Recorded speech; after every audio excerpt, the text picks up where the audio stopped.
Hello, everybody. Alec Chrisman here, your relevant TA for POLI 231, Intro to Political Theory.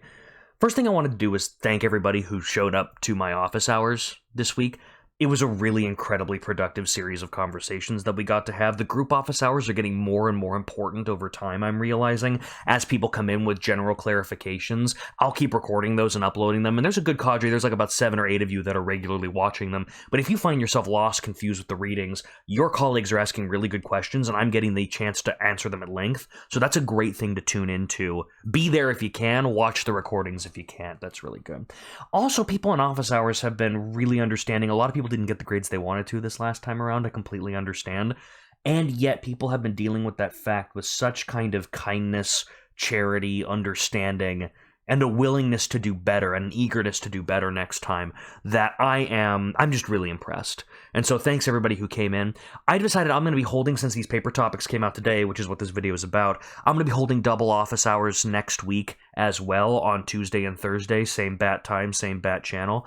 And under that condition, I think it'll be good for where I can get in. We'll have Tuesday office hours on next Tuesday, then Thursday office hours, then another set of office hours on the Tuesday the week the papers are due, because the papers themselves are due on Thursday. So that's maximum amount of office hours going in. I'm just kind of shifting one earlier. This all works out with my contract hours, so I'm not too worried about it. That's what we're going to do with that. So Tuesday, Thursday, and Tuesday are going to be office hours coming up here to talk about the paper topics, which is what this video is about. I wanted to just go through these paper topics. I literally just got out of a meeting with Professor VMF right before he posted these, where we talked him over and talked about his understanding of them. And so I wanted to talk about that the sort of my understanding of these topics and head off some potential misinterpretations, help you think about them as you're looking at them for the first time.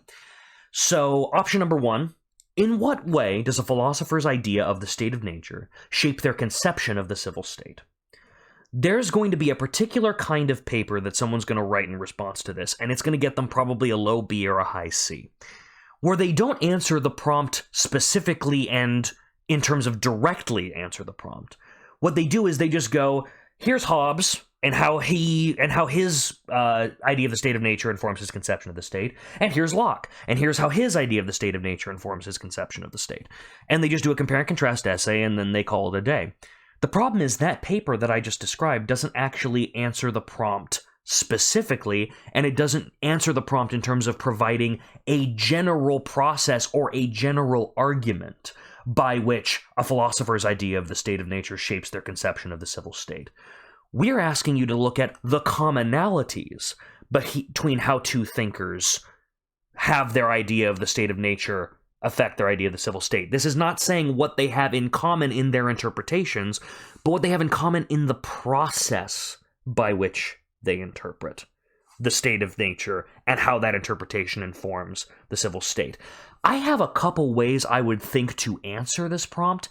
A couple potential answers, things that could match up and count as a general answer for this prompt. I don't want to prejudice your thinking this early in the process, so what I'm going to do is I'm not going to get into detail on that right now. Again, come into office hours if you want to talk about that more in detail. But the point is, you're sort of thinking of a general rule or a general process, a tendency by which any philosopher's idea of the state of nature shapes their conception of the civil state, and then showing how that general process or general tendency occurs in 2 out of the 3 contractarians that we read.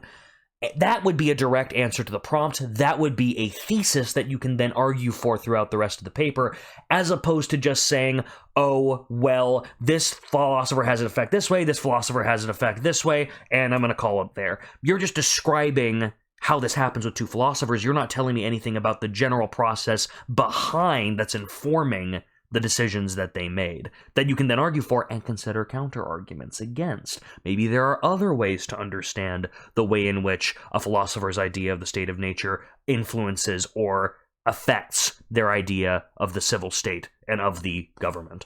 That's the thing that you need to look at. What is your specific answer to this prompt that's a thesis through line you can argue throughout the entire paper? This one, more than the others, puts you at risk of not properly answering that question. So be careful on that and don't just write a compare and contrast essay. Second prompt. Does the social contract justify the legitimacy of the state? Another way to put this is contractarianism correct? is some form of the social contract, and you have to mention at least one of Hobbes, Locke, or Rousseau. You can mention all of them and just talk about kind of the things that are shared in general between contractarian logic. You could pick one and say this particular version of contractarianism is correct and justifies it. Or you can go, no, contractarianism isn't correct. Legitimacy of power doesn't exist. You can hold an anarchist essay. Or legitimacy of power comes from some other source. Now, one thing I'm going to get into this on technically, the way I'm reading this, you don't have to say, if you say that the social contract doesn't justify the legitimacy of the state, you don't technically have to come up with another option that does. I think doing so might be helpful. I think it might help orient your thinking. I think it might help you bring in other thinkers as potential counterarguments who you wouldn't think of normally. And again, notice on these, you have to cite certain thinkers depending on which prompt you pick. So keep that in mind when you're thinking about the space you're going to use, how many people you need to reference, all that stuff. It might help you to have a solid idea of what does justify the legitimacy of the state, if the legitimacy of the state if the power of the state can be legitimized, right? And that might help orient your thinking. But technically, the way I'm reading this prompt, you don't have to say. You can just write a paper saying that contractarianism is wrong. You don't necessarily have to tell me what's right.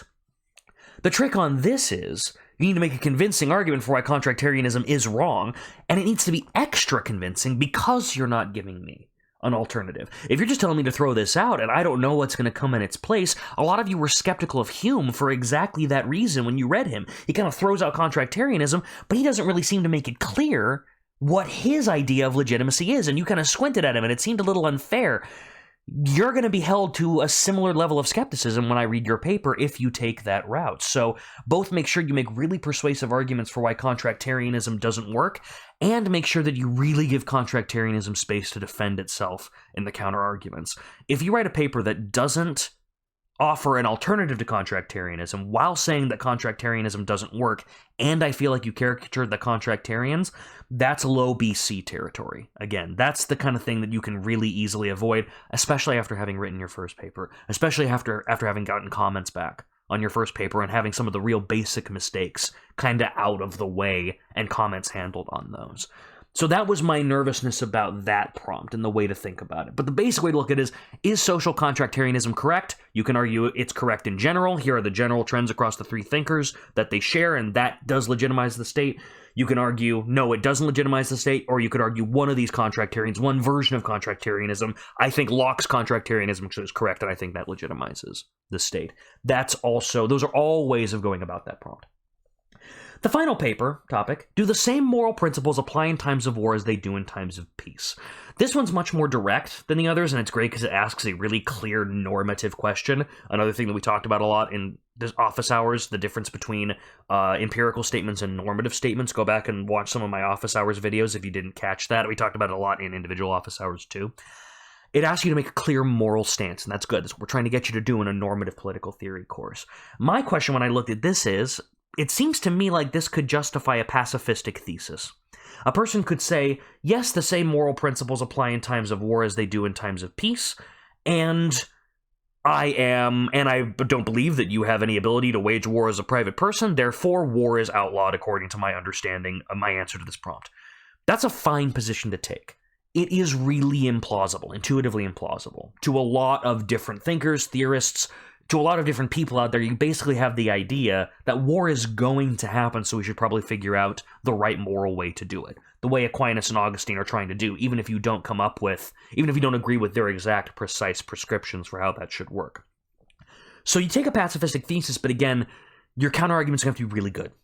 You're really going to have to make a persuasive argument in favor of your thesis, and you're going to have to really critique that thesis at length. If you take a pacifistic stance, I'm going to have a lot of really obvious questions.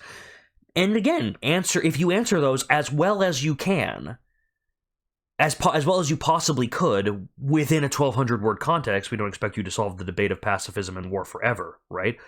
Then that's okay. You'll probably get a good grade on it, but it's going to be a harder row to hoe if you pick that route.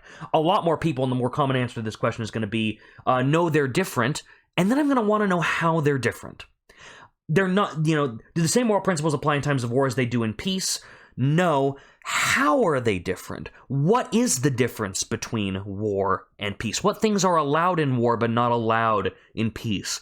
The more you flesh that stuff out, again, within the confines, and the more you deal with counter, the more specific your thesis is, in the same way that we talked about with the violence prompt. And the better, that allows you to pick better counterarguments for your thesis. A paper that just goes, no, the same moral principles don't apply in war as they do in times of peace, and then just talks about how they're different without ever laying out what those differences entail. How the fact that they're different impacts what we may do in war versus what we may do in peace, that paper's much likely to get a much lower grade just because your thesis isn't as specific, and your counterarguments won't be as specific. And therefore you won't have as good a counterarguments to respond to in your response while defending your thesis. So specificity on this one, in the same way that I talked about ad nauseum in office hours with the violence prompt, that's really going to matter. And last bit, I don't want to take too long, but he also put some additional guidelines for writing. One really thing I want to really clarify, where he says things like all papers must be double-spaced, at least 11-point font, proper reference citation. I didn't if you didn't do proper reference citation in terms of if I couldn't find the sites you were looking for. This other stuff, I didn't mark you down if you weren't double-spaced. I didn't mark you down if you had lower font or, you know, your font wasn't correct or whatever, because you weren't told to do that and because it doesn't really bother me that much as a grader. I didn't mark you down on this last paper if you had a title page, right? I didn't care about that. Now that this has been said, it's still probably not going to be the thing I'm grading most on, but again, you don't know if your paper's necessarily going to be graded by me. In order to balance out hours between TAs, we regularly have to exchange papers. And so I would follow these guidelines just to be safe. I would do this, and other than those little bits, you didn't get dinged from on your last paper, and it's nothing different other than those little bits than what I talked about in my paper writing tips. You know, really, you don't use endnotes, use footnotes. That's the best way to do it if you're gonna do footnotes. In-text citations are fine as well. Nothing's really changed here, but if you want to be safe, just follow these guidelines. And then his description of how to write an essay really dovetails with what I've been talking about since my very first paper writing tips video. I think it's obvious how this applies.